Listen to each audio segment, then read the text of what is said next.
Have you ever imagined what it would be like to live under the yoke of an empire that does not recognize its history, its people, and much less its God? Well, that was exactly how the Hebrews' difficult journey in Egypt began. A new pharaoh ascended the throne, someone who knew nothing about Joseph or how he saved Egypt from famine. For this ruler, the population growth of God's people was a threat. And since fear often goes hand in hand with cruelty, slavery was imposed without mercy. Egypt became an open-air prison for the children of Israel. Those who had once been honored because of Joseph were now treated as enemies, subjected to forced labor, beatings, and deprivation. The people cried out to the God of Israel, hoping that the promise made to Abraham had not been forgotten. But the silence seemed deafening. Slavery in Egypt was not just physical, it was an attempt to erase the identity of the Hebrew man. Pharaoh, fearing he would lose control, made a brutal decision. He decreed that every Hebrew boy born should be thrown into the Nile River. A cruel decree, a true judgment of God allowed to later reveal miracle. It was a desperate attempt to contain the advance of a nation that carried with it the promise of the promised land. It was like trying to put out a flame with gasoline. The more oppression, the more the people multiplied. Do you realize how oppression is often the ideal setting for the powerful God to manifest his miracles? The people of Israel were being prepared, even without realizing it, to witness the supernatural. And there, amidst the screams of pain and the sound of chains, God was already beginning to raise up their liberator. It is in these contexts that the voice of God echoes most strongly, even if for now it is silent to our ears. All seemed lost, but the God of Israel never abandons his own. The story of slavery in Egypt does not end with suffering, but with deliverance. And even when Pharaoh thought he had complete control, God was already planning something greater. Moses was still just an unborn child, but the divine plan was already in motion. Because when man imposes fear, God prepares deliverance. So, before continuing, subscribe to the channel, activate the bell, and leave in the comments what you hope to learn from this story. Because the path to freedom begins with a step, and that step starts here. Imagine the scenario: a Hebrew mother living in the land of Egypt, with Pharaoh's death decree hanging like a shadow over her family. It was into this context of terror that Moses was born, a Hebrew man destined to be the liberator of Israel. Moses' mother's courage was immediately evident when she hid him for 3 months, protecting the baby with all her care and faith in God. And when it was no longer possible to hide him, she placed him in a basket, delivering her son to the Nile. Now, just think, when Pharaoh's daughter found that floating basket, she didn't just see any baby, but perhaps the beginning of a story that would change Egypt forever. She made the unexpected decision to raise Moses as her own son, proof that, even within the palace of the oppressor, God's plan was still going strong. It was as if the invisible hand of the powerful God was already protecting his chosen one, even among enemies. It is interesting to note that, despite the fact that the waters of the Nile represented an imminent danger to the Hebrew boys, it was precisely there that Moses' salvation began. The basket in the river was his refuge, his shield against the cruel decree. For you who are reading this, perhaps this is a lesson on how God sometimes uses the most unlikely places to protect and prepare those he has chosen for a special mission. The story of Moses' birth and protection shows that even when things seem hopeless, there is a greater divine purpose at work. God's promise to the people of Israel was about to be fulfilled, and the Hebrew boy who would grow up in the palace of Egypt carried the hope of God's people's deliverance. This fragile, hidden baby would be the instrument of one of the greatest miracles in history. And what's more, have you ever stopped to think about how the context of slavery and Pharaoh's decree ended up being part of the plan for Moses to be raised in 2 cultures? This duality would be essential for the calling he would receive in the future. Moses' time in Egypt was just beginning, and the next stages of his story will show how he would face the challenges that awaited him. Growing up in Pharaoh's palace was not for everyone, but Moses had this privilege and at the same time, this enormous challenge. Raised as an Egyptian prince, he lived amidst luxury and power, surrounded by the customs and beliefs of ancient Egypt. However, even immersed in this environment, there was a feeling inside him that distanced him from that worldly awareness of his Hebrew origins, his true people. Do you know that feeling of being in the wrong place? Yes, Moses felt it firsthand. His soul cried out for the promised land, for the God of Israel, even though it seemed distant and almost impossible. This inner conflict is something that many people experience today, when our appearance or surroundings do not reflect who we really are. And this can be a sign to seek our true purpose, the mission that God has for each of us. In the palace, Moses received an Egyptian education, learning about strategy, law, and government skills that would later be essential to leading the Exodus from Egypt. It is amazing how God uses even cultural backgrounds to prepare the deliverance of his people. Every detail, every experience in Egypt was part of the plan to transform this Hebrew man into the great deliverer of Israel. But while Pharaoh saw Moses as a prince, Moses could not ignore the cruel reality his blood brothers faced. This duality of identity is something you can teach to anyone struggling to balance where they came from with where they are. History shows us that God never abandons us, even when we feel divided. While life in the palace seemed to offer security and a future, the inner calling to defend his people began to grow. The tension between being a prince and being a Hebrew was the yeast that would begin to transform Moses. And you? Have you ever felt this restlessness?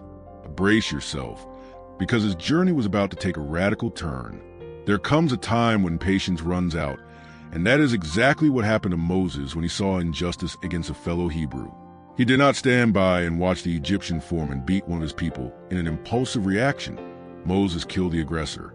This act marked the end of his peaceful life in the palace and the beginning of an escape that would change everything. Sometimes, indignation in the face of suffering is a first step towards transformation. But the price of action came quickly. Moses was discovered and had to flee, not only to escape death, but to get away from the environment that formed him. He left behind the luxury and security of Egypt and threw himself into the Midian desert, a hostile and unknown place. This forced escape is a reminder that often the journey to fulfill our purpose requires sacrifice and the courage to face the unknown. In the desert, far from the court and slavery, Moses began to become someone different, far from human ambitions and closer to the divine calling. It is as if that separation was necessary for him to mature and understand his role as the liberator of Israel. Silence and isolation often help us hear God's voice more clearly, especially when the noise of life suffocates us. Moses' escape teaches us that running away is not always a sign of weakness, but often a strategy of God to preserve and prepare. The desert was a laboratory where he would spend years molding himself for the mission of facing Pharaoh.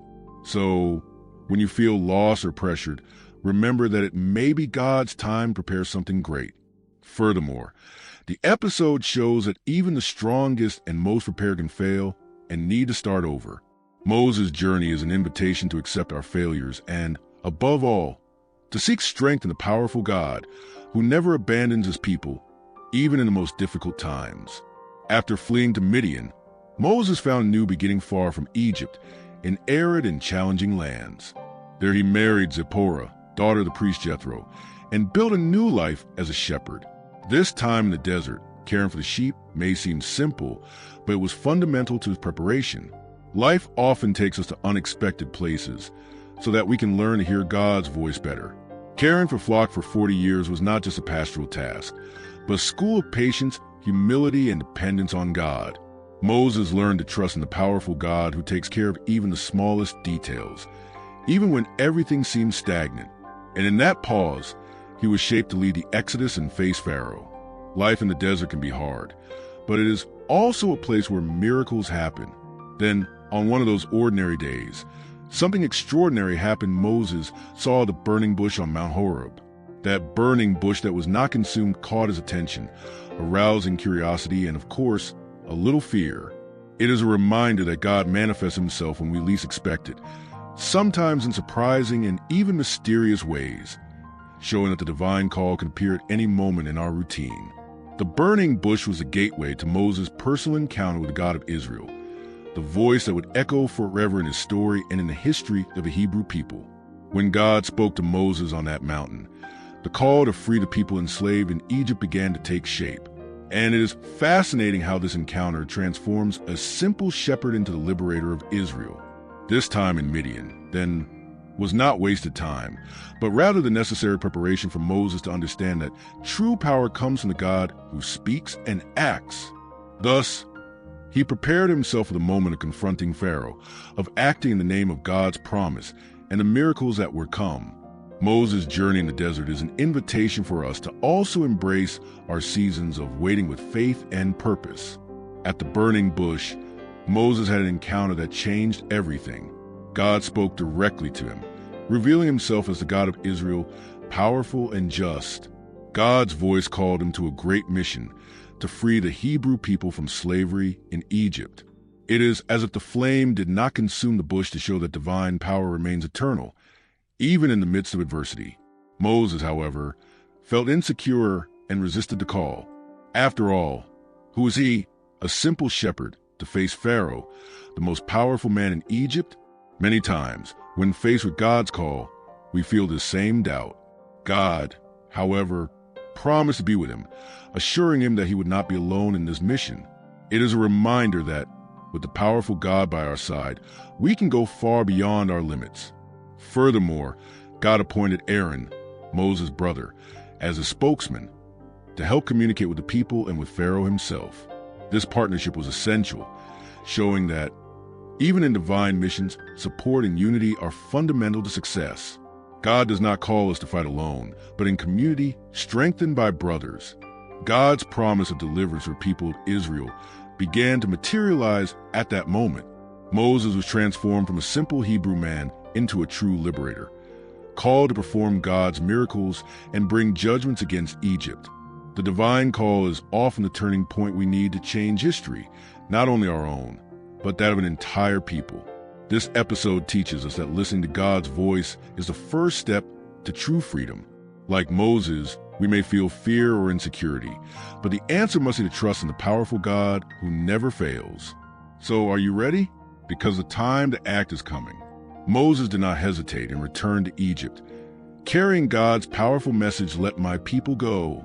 Together with Aaron, he confronted Pharaoh, the man who ruled with a firm hand and oppressed the people of Israel. Imagine the courage of a Hebrew man who had grown up in the palace and now challenged the tyrant of Egypt. This moment marks the beginning of the battle for the liberation of God's people. But Pharaoh's heart was hardened, and he refused the order, further intensifying the Hebrew slavery. Instead of giving in, he increased their suffering, imposing more hard labor. This reaction shows that sometimes fighting for justice brings resistance and even a temporary worsening of the situation. This is when faith and hope need to be constantly renewed.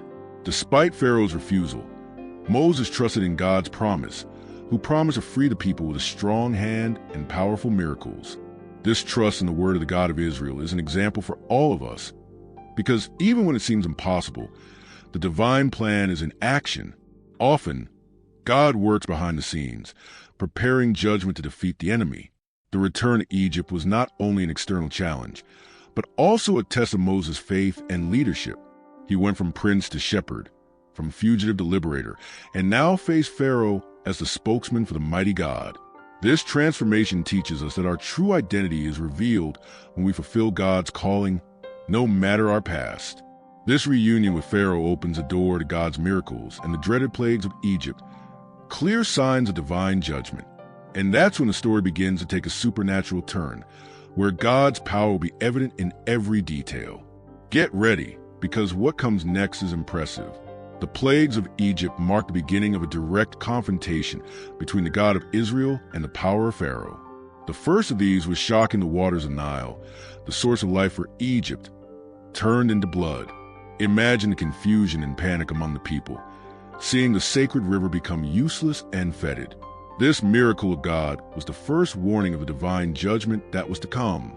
Soon after, the second plague brought an invasion of frogs throughout the land. Frogs leaped into palaces, houses, and temples, showing that no place was beyond the reach of divine power. The humiliation was enormous for Pharaoh, as the Egyptian deities associated with the river could not protect the people. It is a reminder that no human power is greater than the mighty God. The third plague was a real irritant. The dust of the earth became lice, or tiny insects, which infested men and animals. No one could escape this plague, and the continued presence of the insects symbolized God's persistent judgment against slavery. These supernatural manifestations began to shake the very fabric of Egypt, showing who really held the power.